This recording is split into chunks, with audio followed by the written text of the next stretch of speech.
Hey, y'all. Welcome to the Convos with Anita Santiago podcast.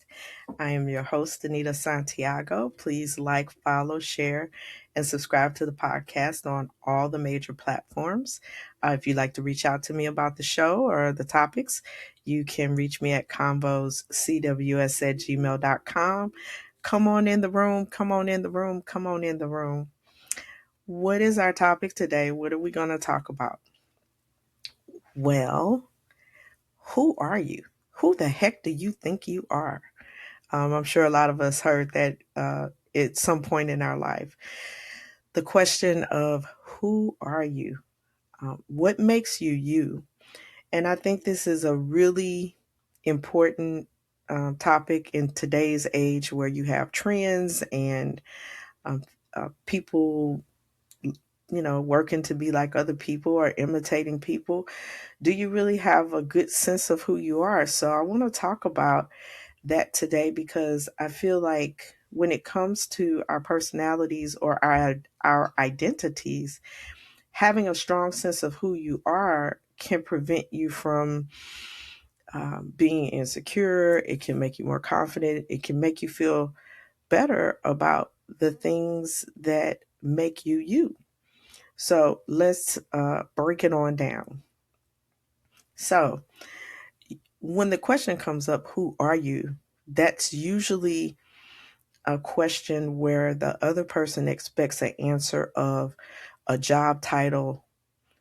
I'm a accountant, I'm a nurse, I'm a teacher, I'm a doctor, I'm administrator, or they expect another identifier. I'm a mother, I'm a daughter, I'm a cousin, I'm a friend, I'm a female, um,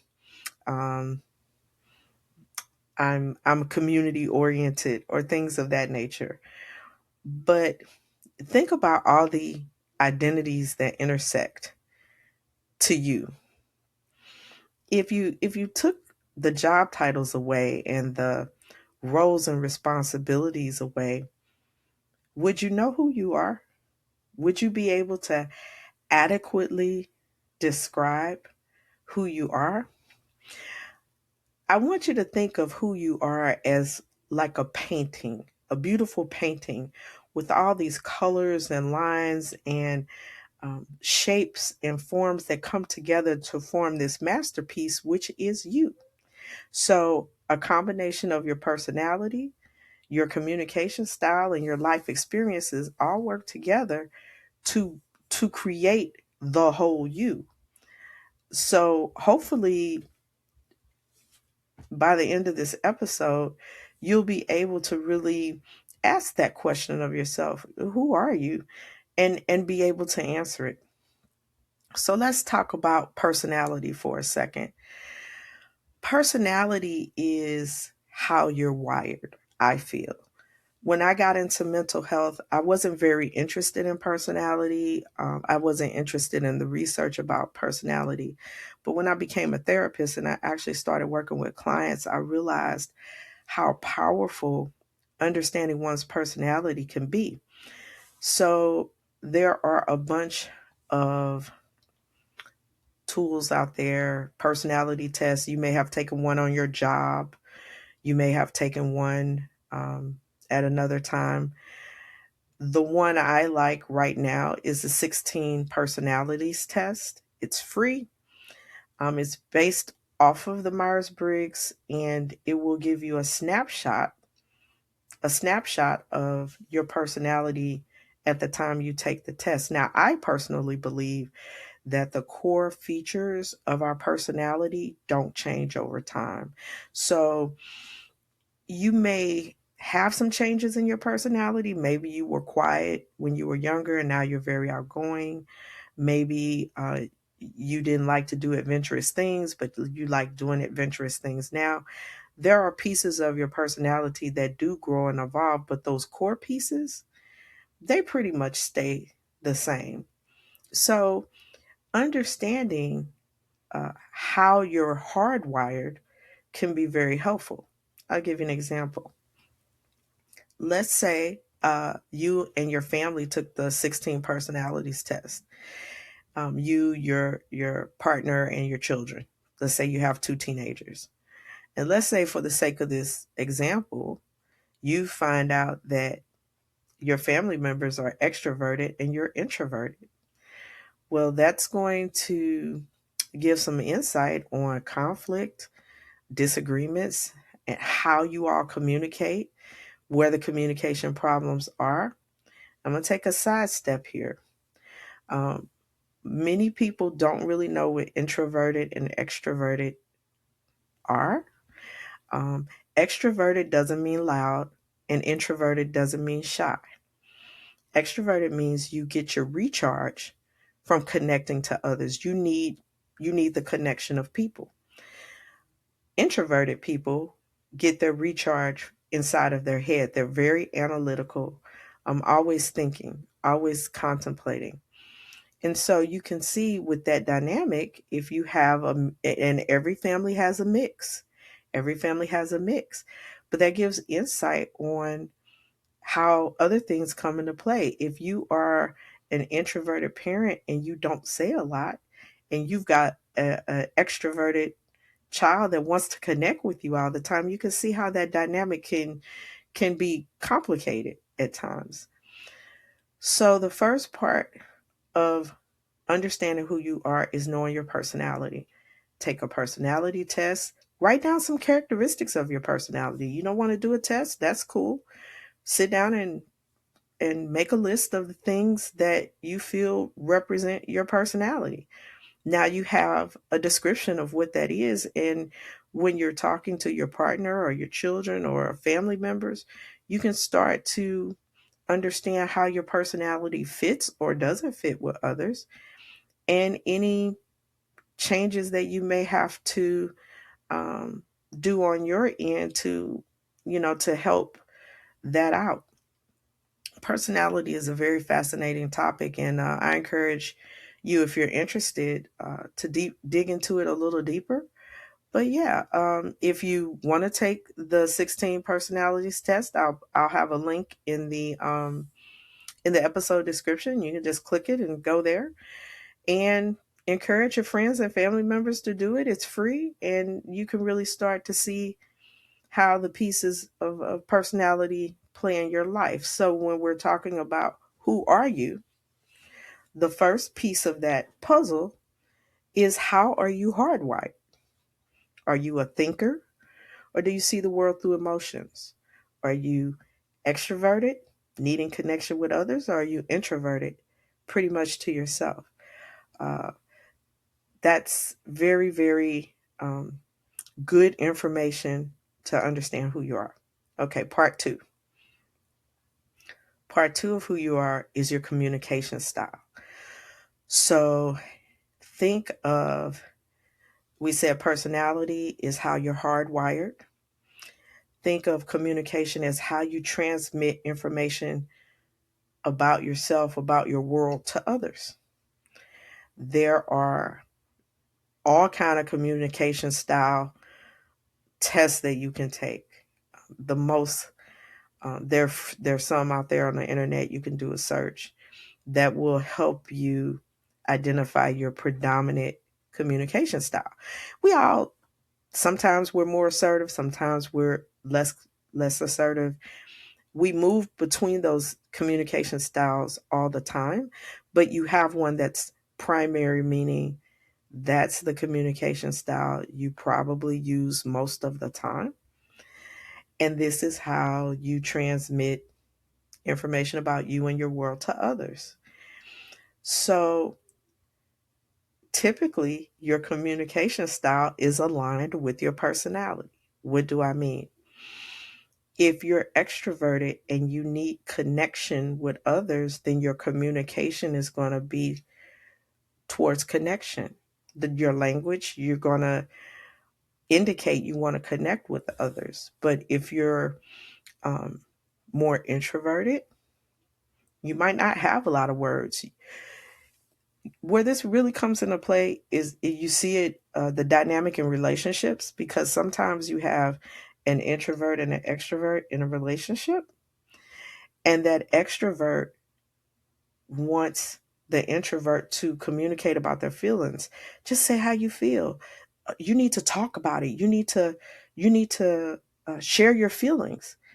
But that introvert doesn't communicate that way. So to them, they're transmitting information about what they're thinking, what they're analyzing, what their thoughts are. They're highly intellectual. I'm not saying they're not emotional, but you can see where that personality, that needing to connect and that wanting emotional language and emotional language and acknowledgement can be difficult if you have two different personalities together. So the takeaway about communication is you need to understand what your communication style is in conjunction with your personality. So now, putting these pieces together, you may be able to even go back in your life and see where you had challenges, how your personality and communication may have played into that. So, communication is the second big piece of who you are. The third huge piece, and I think this one is a big one, is the sum of your life experiences. The good, the bad, and the ugly is what I call it. Um, I have a meme. Now, y'all know I'm the queen of memes. I probably got 3,000 memes on my phone, but there's a meme on my phone that says, you can't love who you are and hate the experiences that made you who you are. So, life experiences come together and they add um, pieces to who you are. How you learn to get past really difficult times, the times in your life that you have huge celebrations.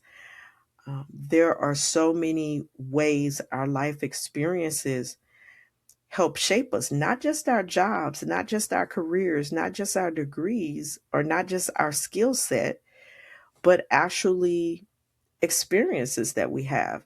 We know in the mental health field that adverse childhood experiences play a big role in adults who later may have issues and problems because of those experiences. Life experiences are significant. And so, understanding how those pivotal moments in your life, uh, children, uh, maybe moving to a different state, changing career fields, some amazing volunteer work or amazing opportunity that you had, understanding how those things come play into your life um, is important, and it also is like the third puzzle piece. So you have your personality, how you're hardwired, your communication style, how you transmit information about yourself to others, and then the life experiences that you lived. Sometimes when we're talking to others and we're sharing our life experiences and that communication gets difficult, we have to consider personality and communication style as to why that person may not understand why this issue is important to us. But again, if we really want to understand who we are fundamentally, we have to understand all the life experiences that poured into us, not just the good, but the bad, the questionable, the mundane. We have to understand how those things poured into us to create that third puzzle piece that fits together, that creates the whole you. So there's a saying, I don't know which number is right. I think it's 7 billion. It's either 7 billion or 4 billion. I think it's 7 billion though. There's a saying that goes something like this: there are 7 billion people on the planet. Nobody is alike. Nobody has the same fingerprints. Nobody has the same DNA. We are very, very, very unique individuals. And so understanding that can bring perspective to our lives. It can answer questions about why certain times in our lives were difficult and why other times uh, were went very well. We can look at how our identities change over the years, or how our personality, who we are, changes over the years. Those core features of who you are won't change, but we evolve and we grow through our life experiences. And so, understanding, hey, in high school, this is who I was. As a young adult, this is who I was, or this is who I am.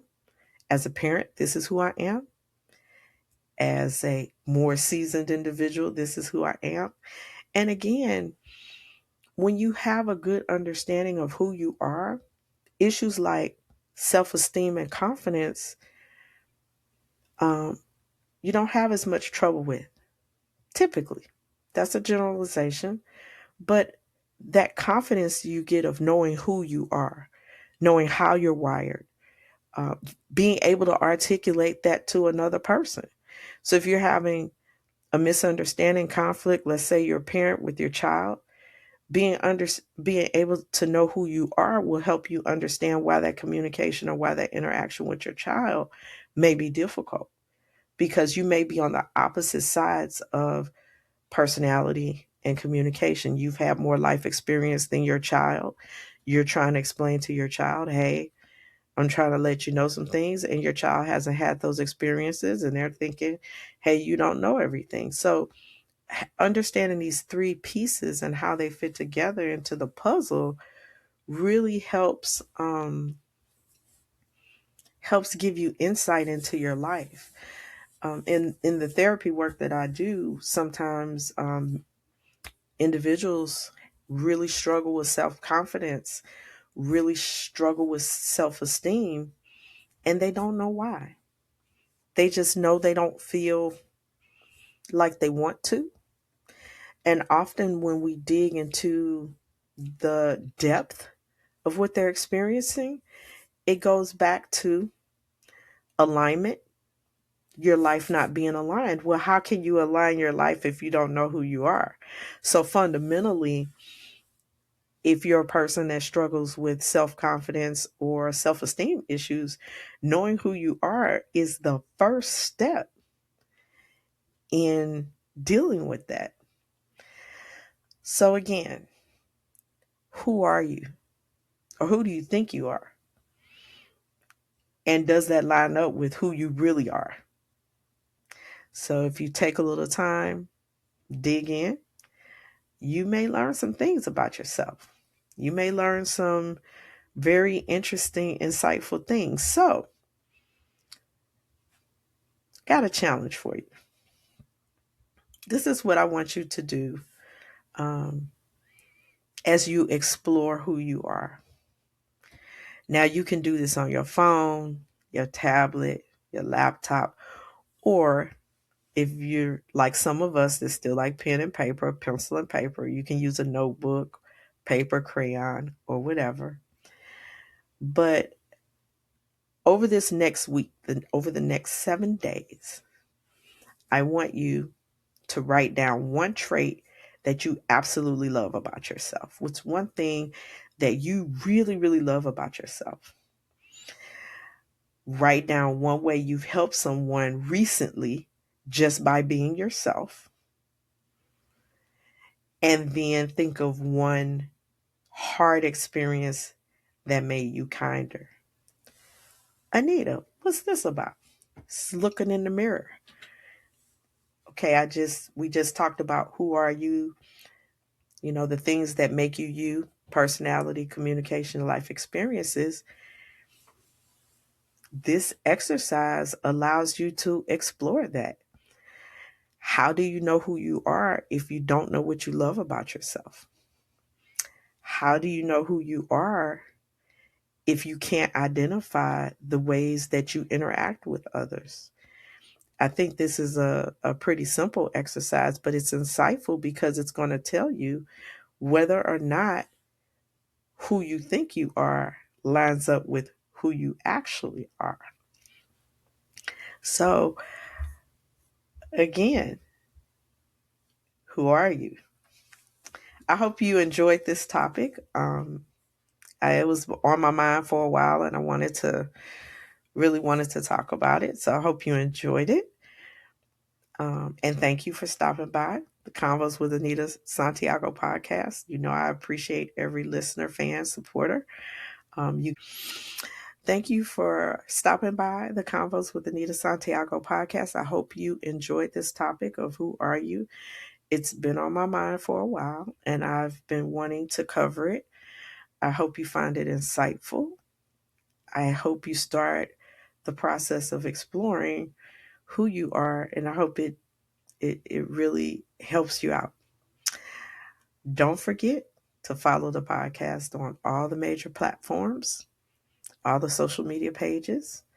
And again, you can always reach out to me at convoscws@gmail.com if you have any questions or any comments about the show. The link to the 16 personalities test will be in the podcast description. So just click on the link, go there and enjoy. Until we talk again, happy listening.